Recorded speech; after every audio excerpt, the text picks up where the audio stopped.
गुरुर्विष्णु गुरुर्देवो महेश्वरः गुरुर्साक्षात् परब्रह्मः तस्मै श्री गुरुवे नमः।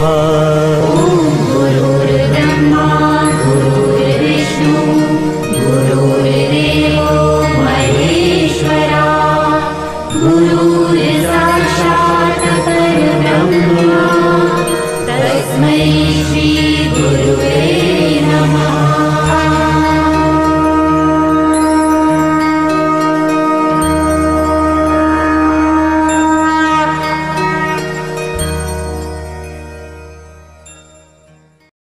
श्री ज्ञानदेव तुकाराम सच्चिदानंद स्वामी महाराज विनायकं गुरुं येषां सान्निध्य जीवा मुक्ता भवन्ति स्वाक्रियं शिक्षातं ज्ञानदान परायणं विनायकं गुरुं भवन्ति ज्ञान प्रतापुर सर्वचेतामृत अद्वैत भाव पट्टम ही पूजी रहस्य ज्ञानेश्वर भगवान होते। मी कोणाचंच कीर्तन ऐकत नाही, कोणाचंच ऐकत नाही म्हणतो अजून एक तर नाम धरी म्हणा हरिता करून येईल तुझी ज्योत नित्य प्रकाश विभू नाम रूप आदि न लगे जिहि मति लगे सोमय शुद्ध अपार अब्धि अपार स्वरूप मम लहरी विष्णु महेश विधि रवि चंद्रावरुणय शक्ति धने सगणेश जा कृपालु सर्वज्ञ कोहि धारत मुनि ध्यान ताको हो तुपाजी ते मोमे मिथ्या भान हे जिहि जाने बिन जगत मनहु चैवरी साथ नसे भुजग जगति लहे सोहम आप्या बोध चाही जाको सुकृत राम निष्काम तो मेरो हे आत्मा काकू करू प्रणाम।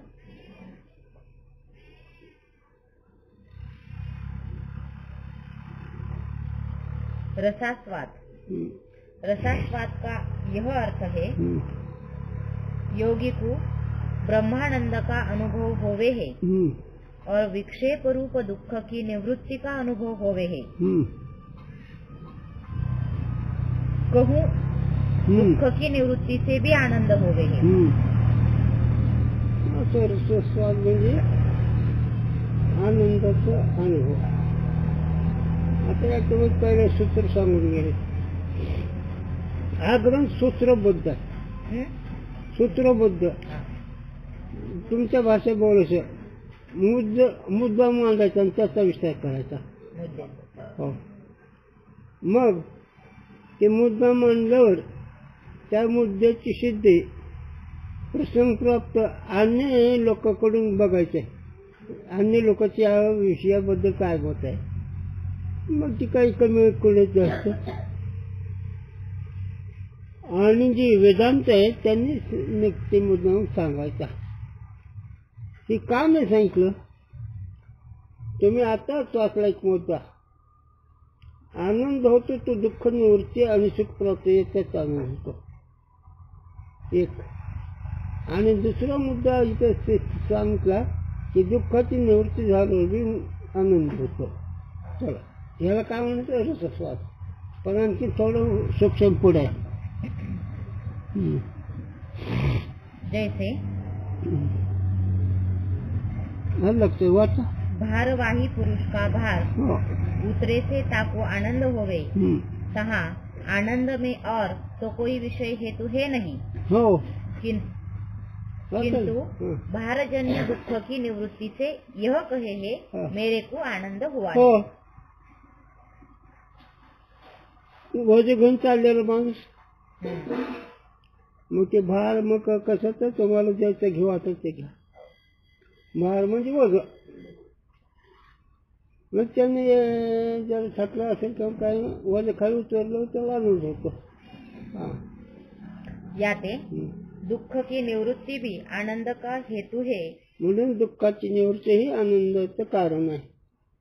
तैसे योगी को समाधि में विक्षेपजन्य दुख की निवृत्ति से जो आनंद होवे ताका अनुभव रसास्वाद कहिए।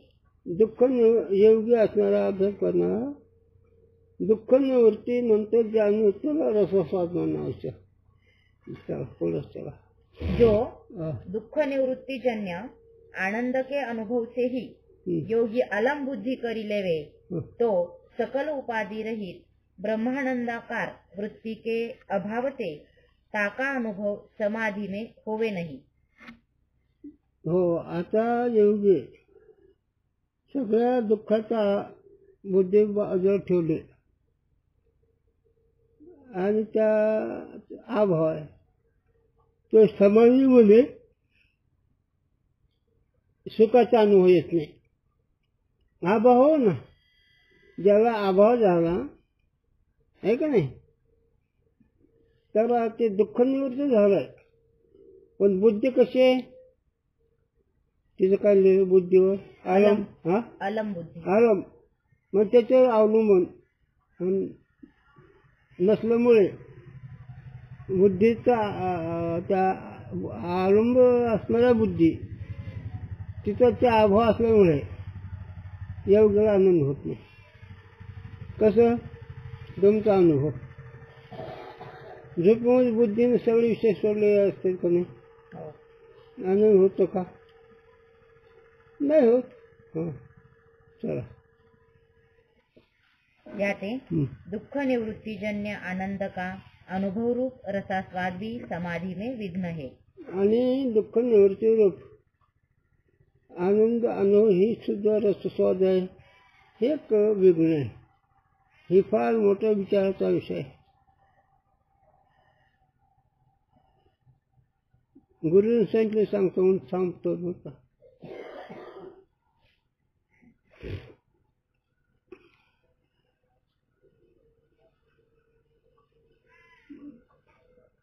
मुक्ताबाईचे चरण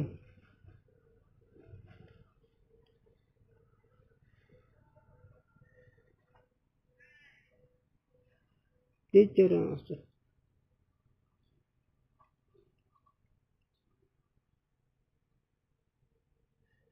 आपण एक साधू झाले नाही, कोण वाया गेले.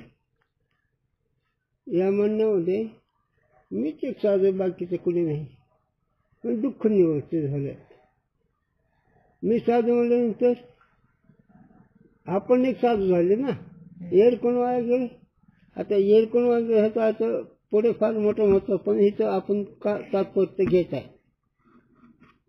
दुःख निवृत्ती झाल्यानंतर जो आनंद होतो तो आनंद रसस्वाद आहे, तो समाधीला प्रतिबंध करतो. म्हणजे खरंच ते कळा. एक लक्षात ठेवा,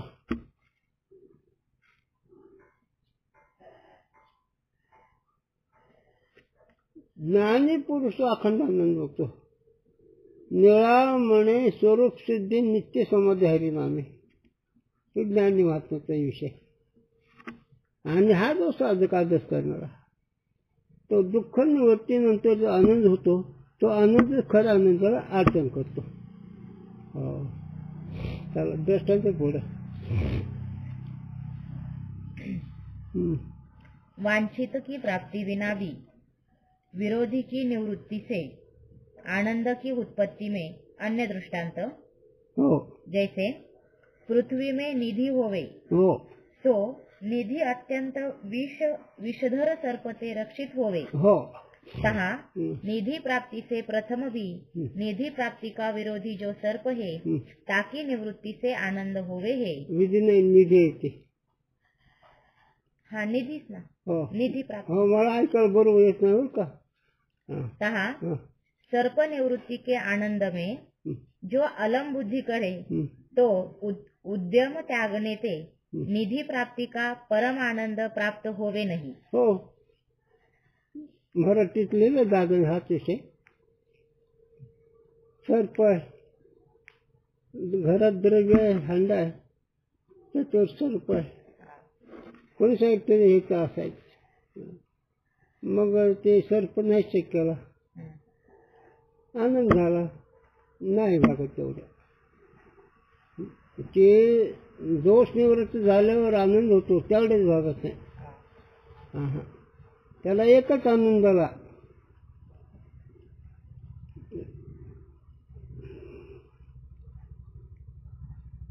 सांगतो मी, शुद्ध शुद्ध गुणाचे माणसं आनंदात राहतात, पण खऱ्या आनंदात नाही. तर हेच माझ्या गुरुने सांगितलं. आनंद प्राप्त झाले उत्थान नाही, आणि हे ते उत्थान आहे, हे खून आहे. विषय प्राप्त प्रतिबंध निवृत्त झाला, प्रतिबंध निवृत्त झाल्यामुळे आनंद झाला, पण खरा आनंद नाही. का? आत्ताचा दृष्टांत. दोष निवृत्त झाला, पण धन तसंच राहिलं. चला. तैसे अद्वैत ब्रह्मरूप निधि है. हो देहादिक अनात्म पदार्थन की प्रतीति रूप जो विक्षेप सो सर्प है.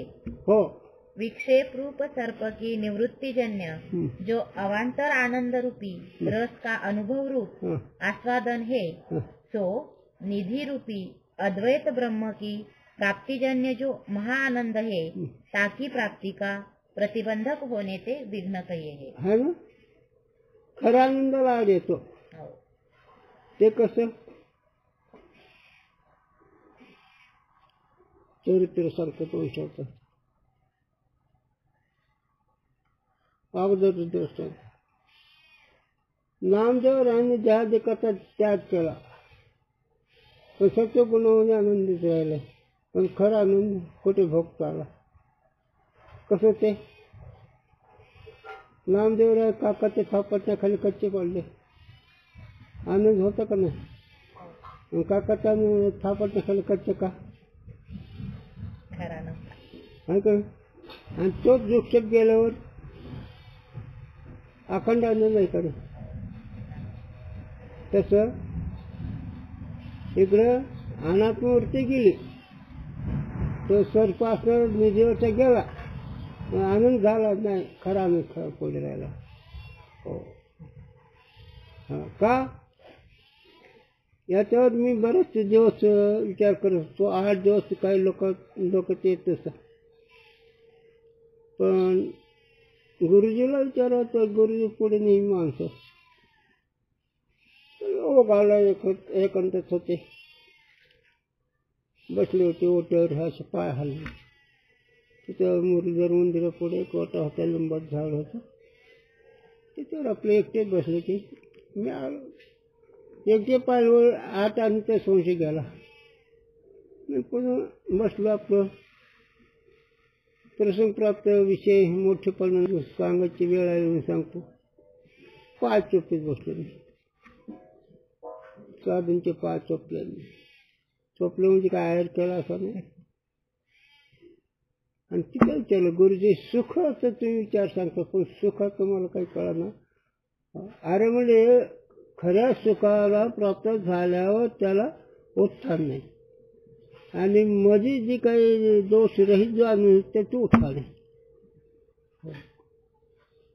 आता समजा तुम्ही शास्त्र असता, शास्त्राचे विषय कळतात, शास्त्रातले काही दोष जे सांगितले ते दोष कळतात.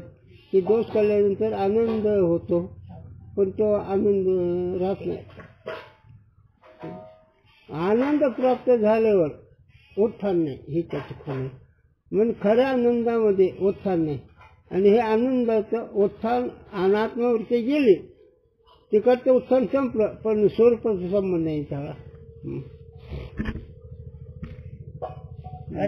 अथवा तेव्हा एक दुसरं उदाहरण काय सांगते, काय पत्ता नाही.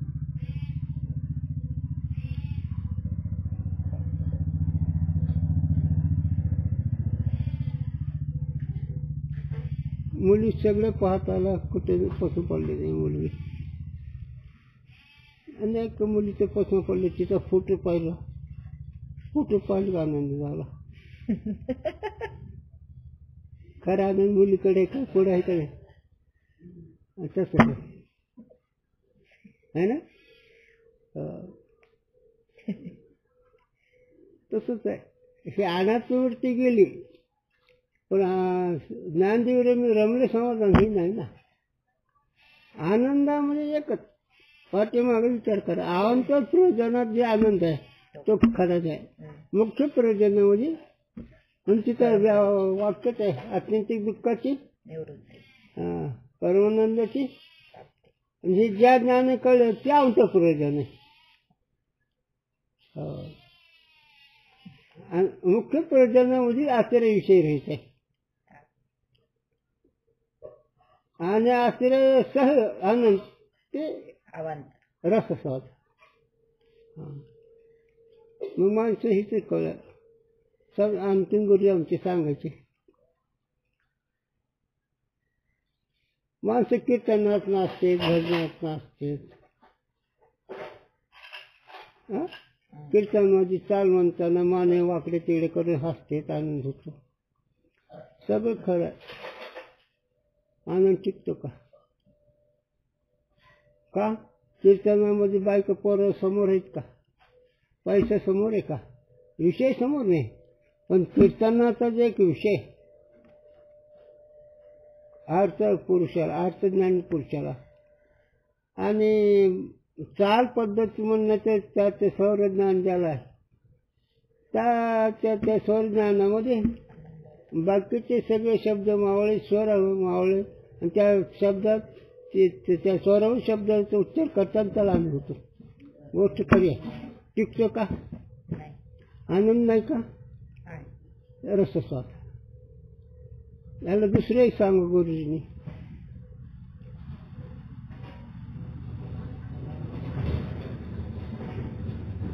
सांगतो मी. तुम्हाला नाचताना आनंद होतो, गोष्ट करे खबर केला आम्ही दिंडी रस्त्याला चौकामध्ये आलो, नाचते, आनंद आहे ना.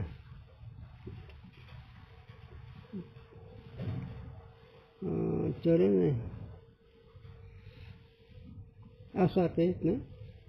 पण आमची मीराबाई एकटी आनंदात राहत होती.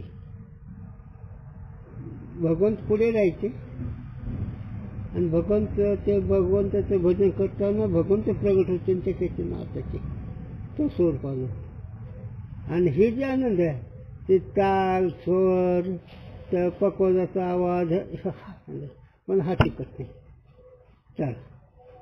अथवा रसास्वाद का यह और अर्थ है, सविकल्प समाधि से उत्तर निर्विकल्प समाधि होवे है, और सविकल्प समाधि में त्रिपुटी प्रतीत होवे है. याते सविकल्प समाधि का आनंद त्रिपुटी रूप उपाधि सहित होने ते सोपाधिक कहिए है, और निर्विकल्प समाधि में त्रिपुटी प्रतीत होवे नहीं. हा सिद्धांत करा, सिद्धांत करा. अहम ब्रह्मास्मि ही रसस्वाद आहे. हा बघ कुठं पळतो ते, उडी मारतो ते, घमेंडी काढले. मी ब्रह्म आनंद आहे, पण रसस्वाद आहे. त्रिपुटी आहे ना, आणि त्रिपुटी म्हणलं की तिथे एक अंग दावा कुठे तर येतच. मी ब्रह्म म्हणतो त्यावेळेस देह मी नाही. मग देह मी नाही याचे संस्कार नाही कर, देह मी नाही हे खरं आहे, पण याचे संस्कार अहम ब्रह्मास्मी कशामुळे भोगतो? सापेक्षित. मग सापेक्षित जी आनंद ती रसस्वाद आहे, आणि निरापेक्षित जे आहे ते स्वरूपानंद आहे. परमानंद जे आहे ते स्वरूपानंद आहे. आणि परमानंद प्राप्त झालेले महात्मे गुरुजींनी सांगावा ते स्मरण विस्मरण राहतं. स्मरण म्हणजे इतकं स्मरण, ते स्मरण असताना त्या स्मरणाचं स्मरण नाही. विषय नाही बरं का. अखंड ब्रह्मकारवरची अखंड धारणा तिचा आनंद आहे, पण ते धारणेची आठवण आहे म्हणून सविकल्प आहे, आणि धारणेच आठवण नसलं निर्विकल्प आहे. ही गोष्टी कळायच्या आणि करायच्या, आणि केल्यावर शक्ती निर्माण होते. तुका म्हणे करून जावी आणि त्याचे पाय तुकावरांनी पाय कोणाचेच घेतले हृदयात नाही, तर त्याच्या उलट सांगते बोलियान करियान त्याचे नाव लोक होतात. तुकावराची भाग भीड नाही, बोलतोय पण करतो काही त्या सोबत बघू नका. आणि तुका म्हणे करून जाईल त्याचे पाय माझे. मग तुकोबरा त्याच्यावर त्याचं काय न सांगण्यासारखं आहे. म्हणून विषय सांगत असताना चरित्र विसरलो होतो, पण पुन्हा आठवलं गुरुने सांगितलं. श्रीकृष्ण परमात्मा गोकुळामध्ये अवतार काळी संपायची वेळ आणि अवतार काळी संपायच्या काल अवधीच्या आधी प्रत्येक भक्ताला, गोपीला, गोपाला विचारू लागले, माझ्याविषयी काय भाव, माझ्याविषयी काय. कोणी सांगितलं तू माझा आवडता आहे, कोणी सांगितलं तू माझा प्रेमाचा आहे, कोणी सांगितलं तू माझा देव आहे, कोणी सांगितलं तू माझा आपापलं खरं सांग.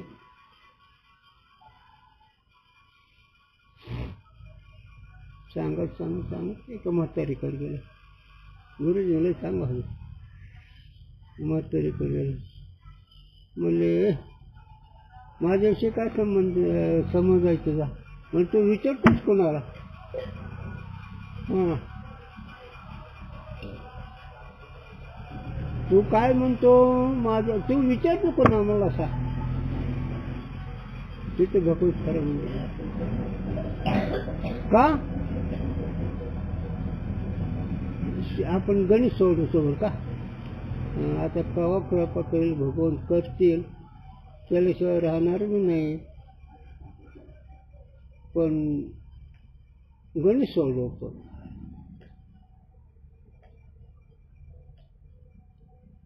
असाच एक विषय आणखी. रामप्रभू अवतार कार्य संपायच्या वेळेस 18 पद्म आणणाऱ्याला विचार माझ्याविषयी काय भाव. प्रत्येकाने सांगितलं तो माझा देव आहे, तो राजा आहेत, गरीब आहेत. हनुमानजीकडे विचारलं. हनुमानजी म्हणले आता प्रभू तुम्ही विचारलं म्हणून बोलावं लागतं, नाहीतर बोलण्याचा हा विषय. सूर्यहानी तुमचा दास, जीव दशेने तुमचा अंश, अनात्मस्वरूपण तुम्ही आम्ही. मग जीव स्वरूपण तुमचा अंश म्हणल्यानंतर तुमचाच मी आहे रसस्वाद. दास रसस्वाद आणि तुम्ही मी एक म्हणलं की सौम्य रहे आत्मा काकू करू. तिथे संपलं काम. हा, म्हणून अभिन्न या सेवा चित्त भरले म्याची जगा, माझा प्रसाद जाण त्याचा. अर्जुना अभिन्न म्हणजे तू आणि मी एकच आहे असं ज्याचा अनुभव आला तो खरा अनुभव. अभिन्न म्हणजे त्रिपुटी रहित. सात्विक त्रिपुटी असली तर रसस्वाद आहे. मी ब्रह्म म्हणलं तर रसस्वाद आहे. आयमात्मा म्हणलं तर रसस्वाद. म्हणून गुरुजीं कीर्तन करतो ह्या विषयावर. गुरुजीं भगवान बाबाचं म्हणतात परेवणी परिवय खरुनी दुरी, दुरीवनी दुरी ब्रह्म आहे ते तुझ केवी कळ सांगजी रूपा, व्यर्थ भ्रम पकवतो ते. अभंग गुरूंच्या अभंग आणखी कुणी कीर्तन केलं नाही आणि मी विचारलं तर कुणी करतं नाही. परेवणी परिवय खरुनी दुरी आणि दुरीवनी दुरी ब्रह्म आहे. पर म्हणजे चार वाच्यात, चार वाच्याच्या पलीकडे. दुरी म्हणजे अगदी शब्दाच्याही रहित आहे. शब्दाने जो नाही त्या शब्द रहित आहे ते. आणि ते तुला ब्रह्म कसं कळलं रे. आपण एक साथ झालं येर कोण वाया गेले. हे विश्वाची महादेव अलीकडे समस्त श्री वासुदेव शेती पूर्ण झाला. म्हणजे रसस्वाद हे परमार्थाचं एक मोठं विघ्न आहे. सांगा गुरुच्या भाषेत काही वाटेल का. हां, काय वाटायचं तर नाही ना. गुरुने सांगितलं सांगू चिंतन. विधेने विषय भोगणं चांगलं का विधेयरेचे विषय भोगणं चांगलं.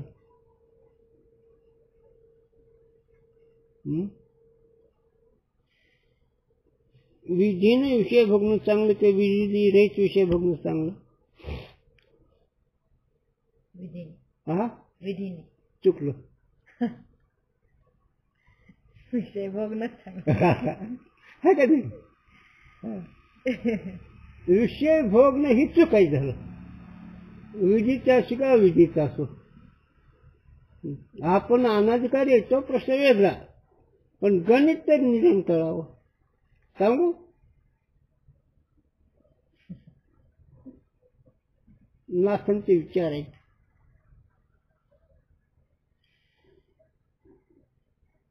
ज्याशी झाला विषयाचा बाचटा, ज्याला सर्पदोष झाला त्याला विषयाचा बाचटा म्हणा.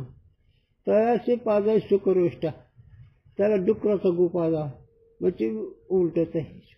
हो ते बी द्रष्टा. त्याप्रमाणे आती कर्मी पापिष्टाने स्वधार्मिष्टाने. सांगा तर विषयाचं कसं करायचं?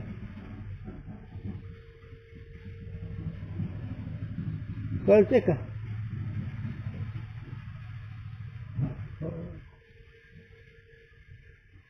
ही फार मोठे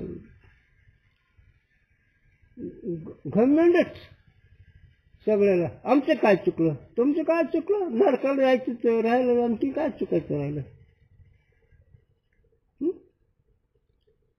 शक्यच नाही. म्हणून आम्हाला आबांची आठवण झाली. आबांची आठवण होतीच झाली म्हणजे जर कमीपणा आला माझा. आबांनी म्हणा एक तरी कोरफळ वाहणार रे देवाला, सगळं बाचाच कशाला वाहता रे, एकच कोरफळ वाहा ना. हो असं आणखीन एक चरित्र सांग थोडं.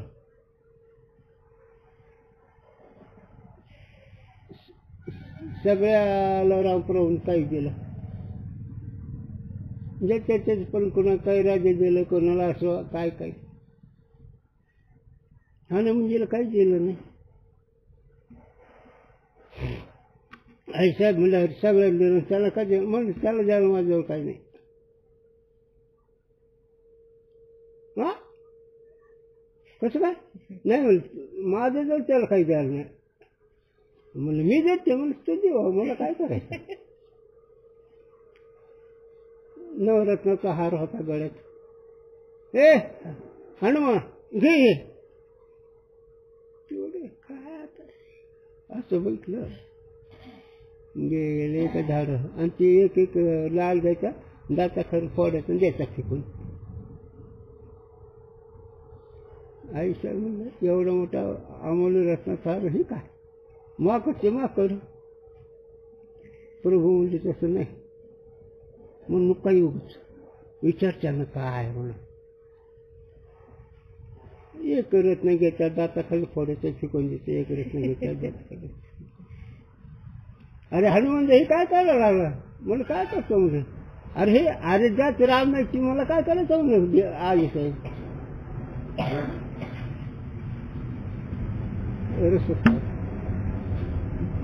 ह्यांनी गेलाय का नाही? ह्यानं रस्त्यावर झालं की त्यानं रस्त्यावर आहे. हनुमानजी महान भक्त आहे म्हणून काहीतरी लोकव्यवहारात दिसतो काही कर, पण खरा भक्त तो का म्हणे मग नगर तुझी जसोडी काय आहे कीर्तनाची बोली. तो कवर राहिला, विचारलं पांडुरंगाने, सातशी डिस्टन्स बोलत आहे. आई साहेब म्हणले सगळ्या वारकऱ्याला दिलं आणि ह्यालाच काय नाही का जावं? म्हणले जा उघड डोकं कुठं नको, तुला द्यायचं दे त्यांना काहीतरी. ते एक चरित्र गुरुजीने सांगावं हे. आणि मग द्या म्हणजे काय त्याला विचार तर खरं. आले तुकोबराय देवकर आले की बघून त्याने असं खरं बघावं. आणि आले पायापाशी आणि म्हणजे जेव्हा आज मान खाली घातली. म्हणजे काय करावं रे, अडचण शाण्याला असते. म्हणजे काय झालं? नाही म्हणलं मला हे म्हणती मला तुम्हाला काहीतरी द्या. बोला तू जाणार बघून का बघते बघ काय तर सांगितलं ह्यानं काही म्हणू नको कसं आता काय करे सांगतोच. तर तिथे दोन प्रमाण सांगते गुरुजी. तुका म्हणे तुझं नर्जे सोडी घोंगडीची दृष्टी सुद्धा नको मला द्यावं तुझी ती त्यांनीच म्हणावं. आपण नस कसलं कसं बेस झालं तेव्हा काही मागं नाही अमानुचित वडील झाली तसं आमच्या पूर्वजांनी 7 पिढीचे जे होऊन गेले कुटुंबाची परंपरा त्यात त्याला काय म्हणतोय त्यांनी आहे का नाही. देव देवांचा रसस्वाद आणि ही नको म्हणणारे खरं स्वरूप अशी म्हणून दे. आता हे झालं सगळं चरित्र तसं वृत्ती अहम ब्रह्मास्मी ही सुद्धा मावळली पाहिजे. मी ब्रह्म आहे असं निश्चित झालं जरी तरी मी ब्रह्म अशी वरची आनंद भक्ती ही रसस्वाद आहे. आनंदामध्ये व्यवहार नाही.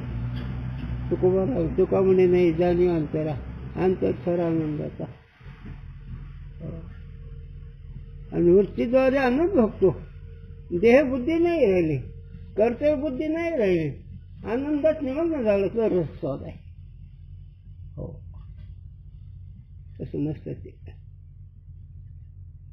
चला ते रत्न चावून टाकता येतील पण रत्न नाही ते चावतोच काय लय वजा रे. हे शब्द ज्ञान वाटतं पण वस्तुस्थिती अशीच आहे. वस्तुस्थिती अशीच आहे. चला मग सांग आता आपण निवडलेलं खरं का आपलं खरं कोर फळ वाढलेलं चांगलं का वाचत झालेलं चांगलं झेपत नाही पण ते खरं आम्हाला झेपत नाही आम्ही कबूल करतो अनाधिकारी असल्यामुळे पण त्यांचं खरं आहे. कसं आहे का नाही. ब्रह्मचारी लेकराचं गोमूत काढता येतं का तेव्हा बोंबाचे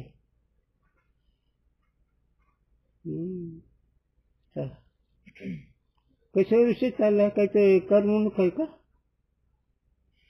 हा काहीतरी युक्तिवाद आहे का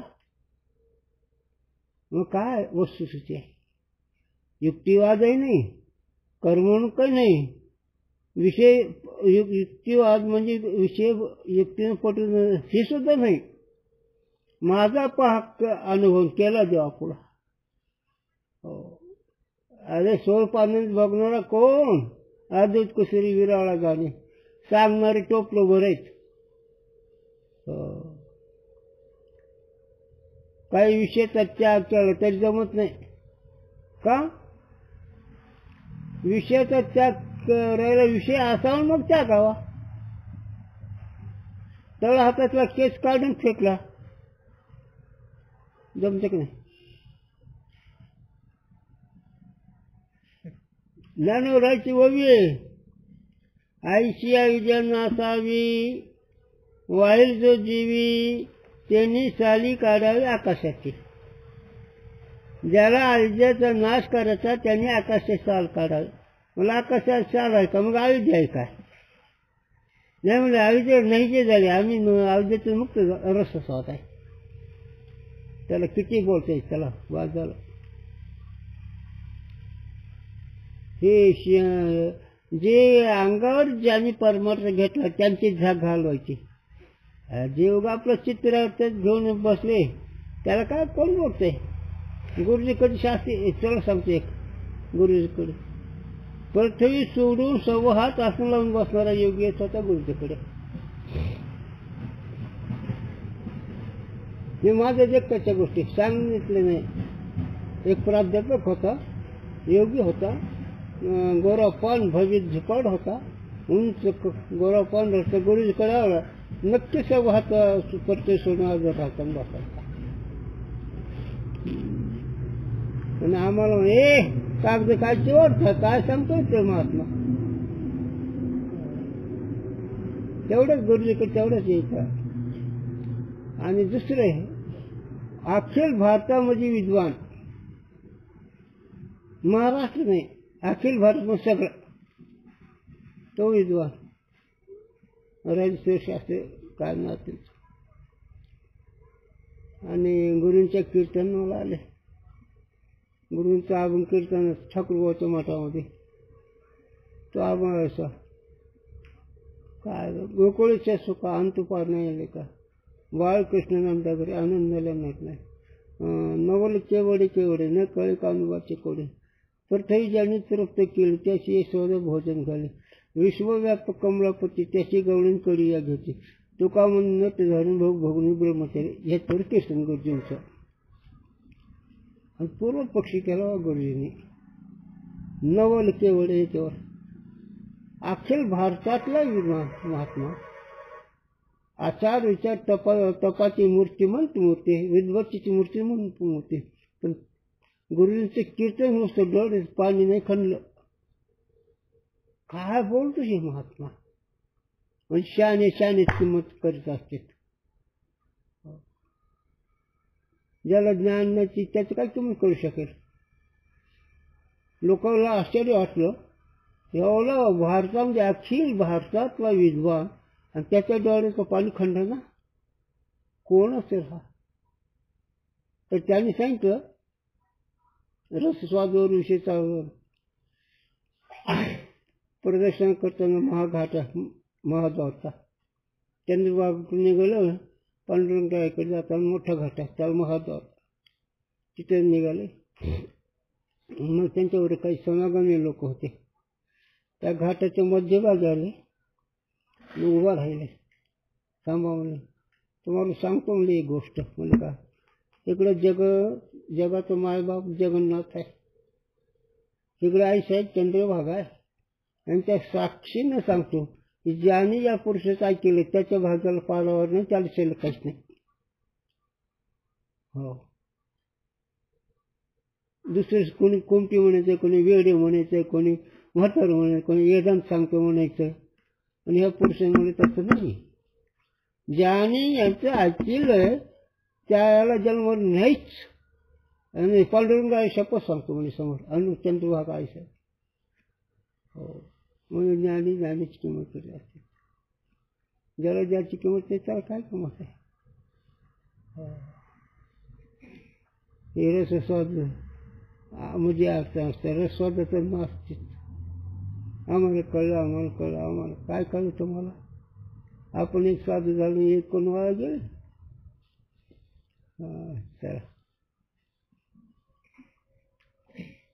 म्हणून तर त्या दिवशी बोलले महाराज म्हणले तुमच्या लक्षात राहिलं की नाही कोणा आता ज्ञानी पुरुषाची परंपरा चालली पाहिजे.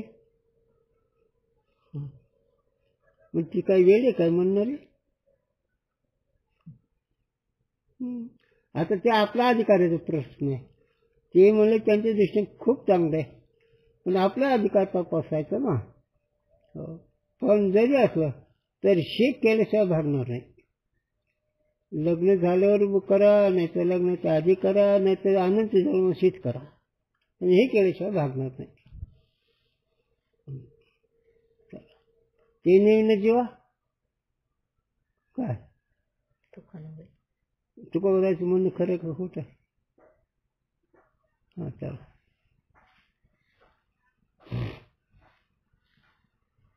ते नेईन जेव्हा सांग शास्त्रीय भाषेत त्याने विना म्हणून त्यांच्या व्यतिरिक सुख नाही. व्यतिरिक आणि ते अन्वय. ते आपलं स्वरूप अन्वय. अनात्मा व्यतिरिक ते नेहमी जेव्हा. हां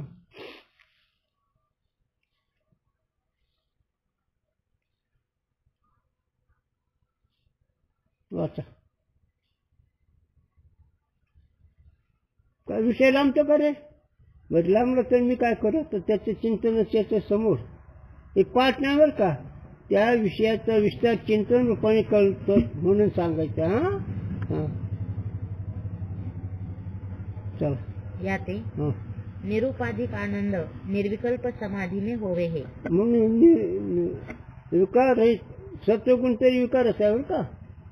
हो, सत्वगुण हे विकारच आहे. मग जाणीव नेणीव, जाणीव म्हणजे सत्वगुण, नेणीव म्हणजे अज्ञान, हे दोन्ही नाहीत. म्हणून शुद्ध स्वरूप निर्विकल्प समाधी आहे आणि सविकल्प समाधी रसस्वाद आहे, साधन आहे. इस रीति से हं. सविकल्प समाधि से उत्तर हं. निर्विकल्प समाधि के आरंभ में हं. भी सविकल्प समाधि के सोपाधिक आनंद को त्यागी सके नहीं. हो, सविकल्प समाधीच्या आनंदाचा त्याग करू शकत नाही, पण त्या समाधीचा सारखा अभ्यास करायची आपाप नष्ट होतो. याला गुरूंचा दृष्टांत सांगतो. लग्न झालं, दोघंही म्हातारे झाले, म्हातारे झालेत ना, हे निर्विकल्पाच्या जवळ गेलेत. तरुणपणामध्ये सविकल्प समाधी उदाहरण, म्हातारपणी निर्विकल्प समाधीच्या जवळ आहेत. का हे दोघं दिसतात ना, ज्यावेळेस ते राख गंगेत पडतो निर्विकल्प समाधी. तसं मनाला प्रकाशक आहे सविकल्प, मन नाही निर्विकल्प. कुठे गेलं तरी, कुठे जरी गेलं तिथंच यावं लागल. मन दृश्य आहे सविकल्प समाधी, मन नाही निर्विकल्प समाधी. पण मन नाही ही प्राप्तीपूर्वक नाही तर झालं पाहिजे, शब्द नाही तर झालं नाही पाहिजे. शब्दशास्त्र झाले क्लेश, संती मानवा उपदेश. शब्दाचं क्लेश, शब्दात दुःख होते. संतन सांग मनाला, मना बघ काय शब्द ऐकत, ऐक तू आणि बघ तुला सुख भोग नाही तर दुःख हो, मला काय घेणं त्याचं. असा अभ्यास ज्यावेळेस सतत चालू त्यावेळेस मग मन नाहीसं होतं आणि मग त्याला एक अभंग तुकोबा राहायचा. अभंग जुन्याची गोष्ट. हा साध्य ते साध्य करीत असायस, कारण अभ्यास तुकावणे. त्याला दर्शन पूर्वी मोठा होता, मोठा ते बैलाचे 4 बैल 2 बैल, आणि त्याला 5व्या घागर कातडीचे करचे. त्याला नाडा, खाली एक नाडा आणि वर एक मोठा नाडा, आणि तिथं एक मोठं बाल राहायची, आणि त्या बालवरती दोर घासायचा, कापणी चिरा पडे. आणि मग ती बैलाने ते ओढायचं, माग सोडायचं, आणि ते असं करतात ती जोराने त्या दगडाला असे सापड पडायचे, कापणी चिरा पडे. हा त्याला दुसरा दृष्टांत त्याच्यापेक्षा, ओली मोळी भेदी खडकाचे अंग, अभ्यासून सांग काढायची. ती खडकाला फोडची का नाही मुळी, तसं हळूहळू हळू अभ्यास केल्यावर त्या अज्ञानवृत्ती खडक नाही होतो आणि मस्तीत राहतात. पण खडक थोडा फुटला की काम भागला, रस स्वाद आहे. नाही विचारसागर कळला, हे झालं नैसर्गिक होते, रस स्वाद आहे. का मन चौकडीत फिरतंय ना, आणि मन कळलं नाहीसं झालं की झालं. म्हणून मन मारून मन करा आणि ताटी उघड्या ज्ञानेश्वरा. ओ काय लावलं हे, कोणा करता ताटी लावली, काय आहे, कशामुळे लावली ताटी. मन मारा, मन मारून उन्मन करा आणि ताटी उघड्या ज्ञानेश्वरा. म्हणून मनाचं उन्मन झाल्याशिवाय अमर झाले. मनाचं उन्मनाचं एक तुषार रस्त स्वाद आहे. असं ते म्हणून गुरुजींनी सांगा, देहाचं पण भरोसा नाही बरं का. ज्यावेळेस राख होऊन गंगेत पडेल तेव्हा भरोसा. म्हणजे एकच विषय धरू नका तुम्ही, प्रपंच विषय धरूच नका, अनेक विषय आहेत त्याच्यात. कोणी रिद्धी सिद्धीच्या मागे गेलं, कोणी मठ बांधायच्या मागे गेलं, कोणी लोक वाचण्याच्या, हे रस स्वादाचे अंग आहेत. कोणी कोणी आपलं कर्मयोगानुसार उपाय नसले म्हणजे उगाच नाव ठेवावं, ते चुकीचंच आहे. हो नाही, एकच वृत्ती निवृत्त झाली निश्चित म्हणजे खरा आनंद आहे. तोपर्यंत अभ्यास करा, म्हणून निर्विकल्प समाधी ही संकल्पाचं साध्य आहे आणि संकल्प समाधी ही रसस्वाद आहे. पण ते रसस्वाद आनंद टाकायचा नाही, ते आनंद जिरवायचा. ज्ञान गिळणी गावा गोविंद गा. ज्ञान गिळायचं म्हणजे ज्ञान मोडवायचं. ज्ञान मी वेगळं आहे असं नाही, ज्ञान मी आहे असं नाही, दोन्हीची स्मृती नाही. मग हे तर निर्विकल्प झालं. आणि ज्ञान मी आहे, द्रष्टा मी आहे, साक्षी मी आहे, कुटस्थ मी आहे, असंग मी आहे, ब्रह्म मी आहे. हे रससोबतली भाषा चुकीची नाही. एक दुसऱ्या भाषेत सांग गुरुजींनी. युवराज आणि महाराज. युवराज हा रसस्वाद आणि मुख्य मालक. आता तुमच्या भाषेत काय मग हे मुख्यमंत्री उपमुख्यमंत्री. उपमुख्यमंत्री रसस्वाद. चला कुठे बसतं हे लक्ष आलं. पण हे सगळं कळण्याकरता नाही, अनुभव करता. जर तुम्ही खास मी अंत्यकरणाचा द्रष्टा आहे, अंत्यकरणाचा मी प्रकाशक आहे अशी जर खास वृत्ती असेल तर हे रसस्वाद आहे. का दृश्य वस्तू दुसरी वस्तू नाही, ते द्रष्टा कोणाचा होत असतो. हो दृश्य असल्यावर द्रष्टा आहे, पण दृश्यच नसल्यावर शरीर नसल्यावर सावली काय. म्हणून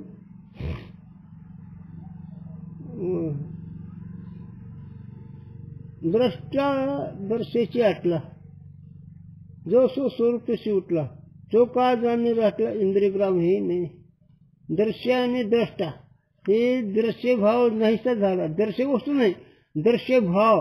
मी त्याला जाणणारा, हे दृश्य आहे, मी त्याला जाणणार, हा भाव नाही झाला.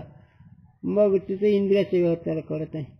द्रष्टा दृश्याशी आटला, जो स्वस्वरूपशी उठला, तो का जाणे राटला इंद्रियग्राम. हे नाही दृश्य द्रष्टा भाव मावळलं, इंद्रियाचा व्यवहार काय होत हे कळत नाही. ही स्वरूप समाधी.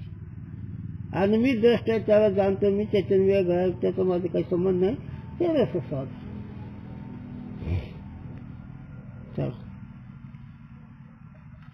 किंतु ताही को अनुभव करे सो रसास्वाद कहिए हे. ते निर्विकल्प समाधीच्या आधी जी एक अवस्था आहे त्याला रसस्वाद म्हणा. याला पदार्थाभावने. पदार्थाभावने म्हणजे मी आनंदरूप यात स्मरण नाही, ह्याला पदार्थाभावने म्हणावं. हे वशिष्ठ आणि रामप्रभूला सांगितलेला विषय. आपल्याला काय कळत आहे ते रामप्रभू जाणं, ते वशिष्ठ जाणं आहे की नाही. चला याते बोल. विक्षेप निवृत्तिजन्य आनंद का अनुभव अथवा सविकल्प समाधि के आनंद का अनुभव रसास्वाद कहिए है. बस आहे का नाही. अरे सविकल्प समाधी तर नीट झाली पाहिजे. सविकल्प समाधी दर्शनाने समाधी, शब्दांनी समाधी, या दोन्हीचा द्रष्टा. ओम ते सतत ध्यान त्याचा द्रष्टा आणि ओम रहित संकल्प त्याचा द्रष्टा.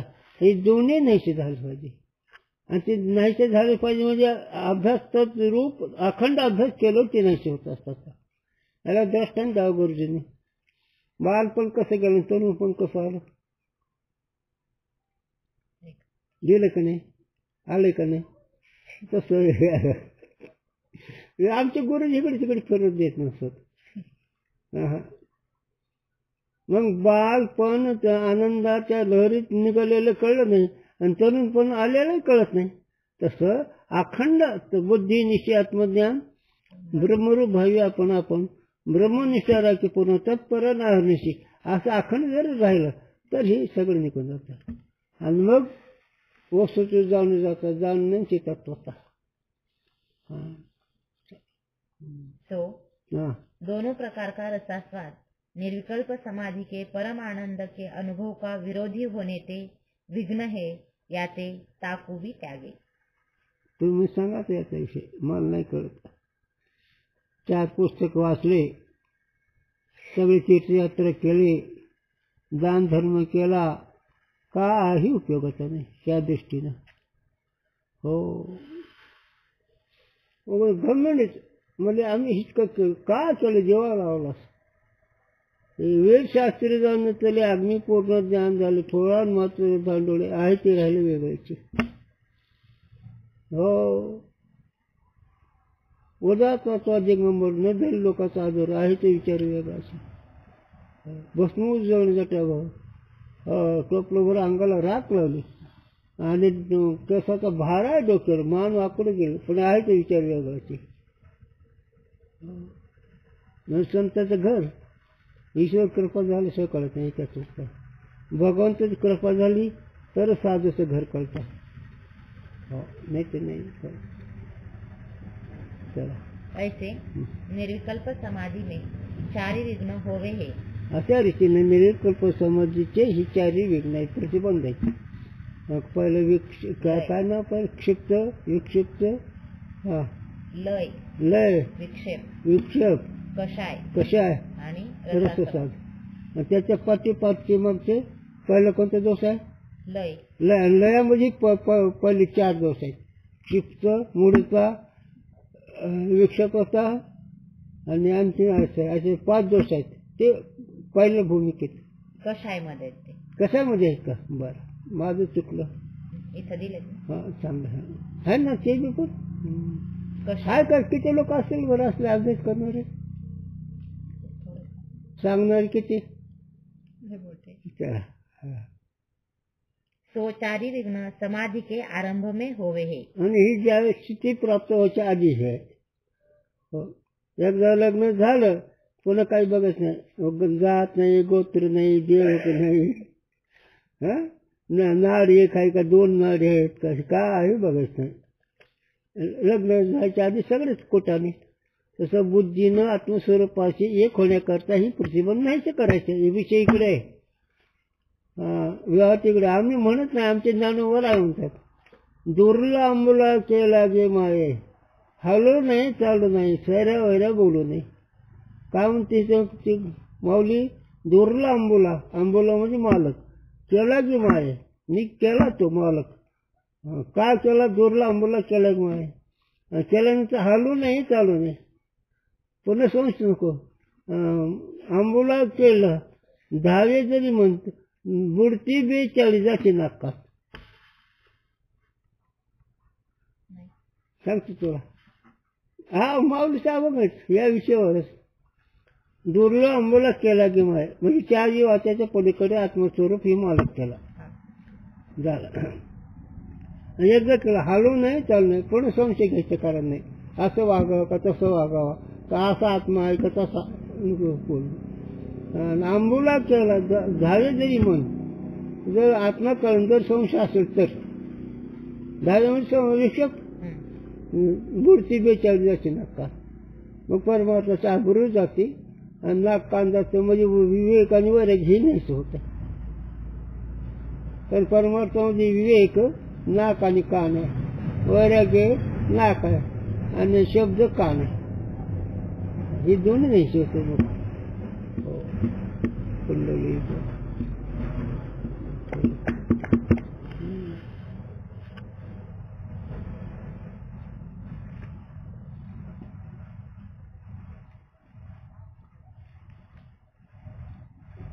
पण ज्याला ज्याचं ज्ञान त्याला त्याची किंमत, ज्याला ज्याचं ज्ञान नाही त्याला त्याची किंमत नाही.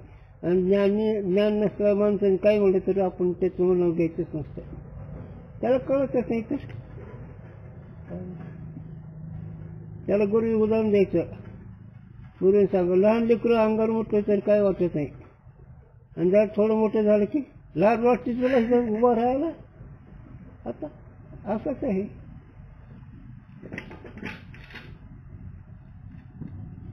न कळणारा माणूस तर काही विचार करत नाही. कळतं नाही बिचारायला, त्याला काय होणार.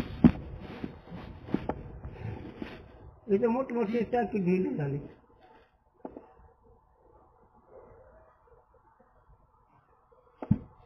मी आपलं झोपायचं, इकडे कीर्तन भजन चालायचं आणि आपलं खुशाल झोपायचं त्यांच्याजवळ. हे आपलं उठून बघायचे बसायचे हे ते. आम्ही आपलं झोपायचे मजेने. एक दिवस म्हणजे माझी चूक झाली रे. कसं काय? तुला ज्ञान सांगितले ही माझी चूक झाली. का? तो म्हणजे कुठे उभा राहत नाही, कोणाकडे बघत नाही आणि कोणाचं लक्षात येत नाही. आता ही सगळ्या समाजाचं ही जाय नुसतं आपलं बघायचं बसायचं ते नाही, ते चूक आहे माझी म्हणजे. तुला जर ज्ञान नसतं सांगतायचं बरोबर याचं पद्धतशीर आला असता इकडं. आता आम्ही पहिले शिकवलं म्हणजे आता नाही बरं सांगून देऊ उपयोग नाही म्हणजे तुला आता काही कळून गेलं ना मी माझं तर ऐकतोस काय तू आता असं आबाने म्हणावं. आबा मग मी काय चुकतं बरं माझं?